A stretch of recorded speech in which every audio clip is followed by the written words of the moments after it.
So, Steve, I've had the privilege of sharing your book, The 2-Hour Job Search, with hundreds of job seekers, ranging from students to very experienced professionals. And it is truly incredible to see the change in focus and energy that it inspires by helping them know how to effectively address what they perceive as the black hole of applying online. You must be very proud of the feedback you receive. What are some of the most frequent comments you get from people who've actually followed through and been inspired by your ideas? There's information out there on resumes and cover letters and interviewing, but there was nothing out there about how do you get that first interview. So the 2-hour job search, I said, I'm just going to focus on how do you get that first interview. And it really boiled down to those three parts. How do I identify targets, reach out to people at those companies, and turn those people into allies? It's a universal source of anxiety, the ability to put food on the table for yourself and your loved ones. Despite how widespread and critical that need is, there were no real instructions for how to get interviews. It was just left up to each job seeker. Here's 50 tips, go figure it out for yourself. And that to me just felt unconscionable. And I was embarrassed that I'd been a career coach for a few years before I even had that insight. I needed the 2008 financial crisis to really wake me up of like, wow, we are hurting people by giving them tips and telling them to figure out what tips work best for them instead of curating at least a starter recipe for how to do this exactly. For me, what provides the most comfort when I hear from readers is that you brought structure to this chaos. You helped reduce my anxiety. I must say that's been my experience as well of sharing your material, because they don't know which step to take next. And they're also sort of at the whim of what's out there as opposed to actually digging in and prospecting for themselves. What the 2-hour job search essentially is it's my instruction booklet. It's the exact manual, the startup guide, if you will. If my boss were to tell me, Steve, you're fired, start looking for a job immediately. The 2-hour job search is exactly what I would do for the next 2 hours. Any additional time would be extraneous and unnecessary. Any less time would be insufficient. In that 2 hours, I can create from scratch a strategy. I can create a target employer list, put that into a logical order of attack, and draft outreach to my most promising contacts. At that point, I simply need people to respond. I need other people's assistance before I can make further progress. So it's not 2 hours a day, and it's not 2 hours and you have a job. It's 2 hours at the very start. You can try a completely different job search process that is very efficient and very specific. And then what you do each day thereafter really depends on the response that you get from the marketplace. And some days you'll have nothing to do. And other days you'll have a couple meetings that you'll need to do. But nothing in this process is arbitrary. Now you're on your second edition, which is fantastic that you've got such an audience that's inspired by your work. What's your favorite new insight or approach in the new edition? The difference between the original and the second edition is there were 8 years in time passed, and tens of thousands of people have tried the original process. So when you cook any recipe tens of thousands of times, the recipe gets better.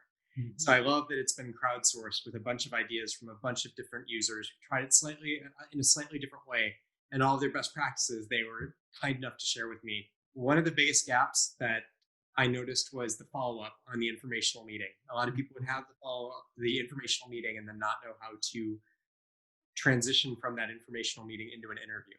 So that's what inspired me to create the harvest cycle, which is a very specific process flow diagram of if this happens, do that.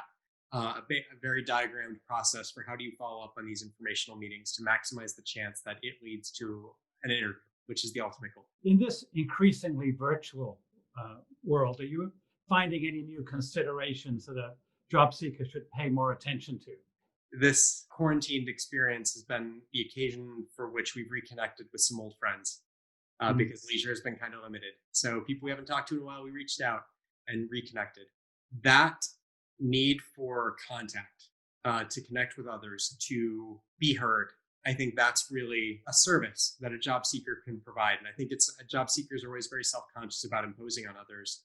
But in reality, this opportunity to allow someone to be heard in their job. So they may have a job, but maybe they're not very comfortable with their status about keeping that job. Maybe it's a turbulent time there. So I think getting out of that mindset of I'm imposing on others to a mindset of I just want to learn and listen. So far, we've chatted from the job seeker's perspective.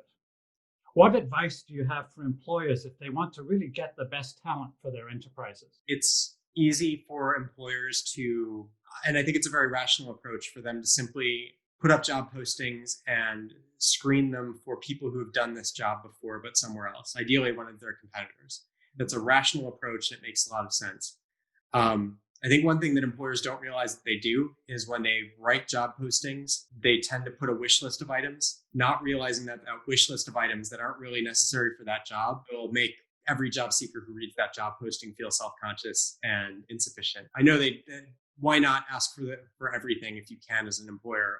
Why not ask for the world and the dream candidate? But I don't think they realize that that can cause pain when they stray from realistic job requirements towards ideal job requirements. The second thing I would say is don't be afraid to train someone. And the third thing I would say is the person who proactively reaches out to one of your employees to ask why they're good at their work, a person who takes that informational meeting approach is demonstrating a lifelong skill that will be useful to any organization. The ability to get the information that they don't currently have, the ability to turn a stranger into an advocate is going to be useful to any employer. So just be especially open to non-traditional candidates that build relationships to get on your radar rather than just throw a resume at you. You also have that typology of employers where you're actually looking for somebody who's going to be an active booster and really connect with you effectively. Can you tell us any sort of stories about boosters that people have been able to find and just this sort of the extraordinary benefit of actually being a genuine booster of somebody who's approached you? It's tough to pick one. My mind immediately goes to my favorite booster story of all time. So I was actually doing a talk in Canada and I had a student who came up who said they'd read my book and tried it out and wanted to just thank me. They said they had applied for a consulting firm and never heard back from the application. So they're like, okay, I'll give this 2-hour job search thing a try. And so they reached out to some contacts. Somebody agreed to talk to them to do an informational. Had the informational. This person was like really excited about them, referred them on to a colleague who got them an interview.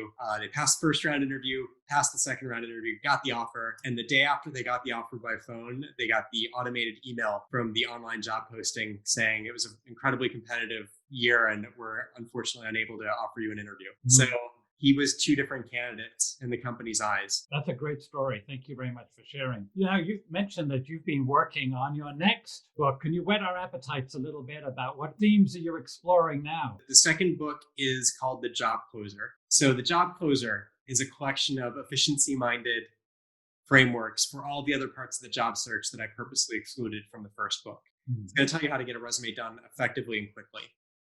Same with cover letters, same with answering tell me about yourself. I give my readers a formula for answering these questions efficiently and effectively with minimum anxiety. So really dig into what are employers going for when they ask a question like this, and what's a framework that can make answering this question easier and focused on the information that the employer is most frequently seeking. Thank you, as always, for your very thoughtful and inspiring reflections. And you do give so many of us a path forward.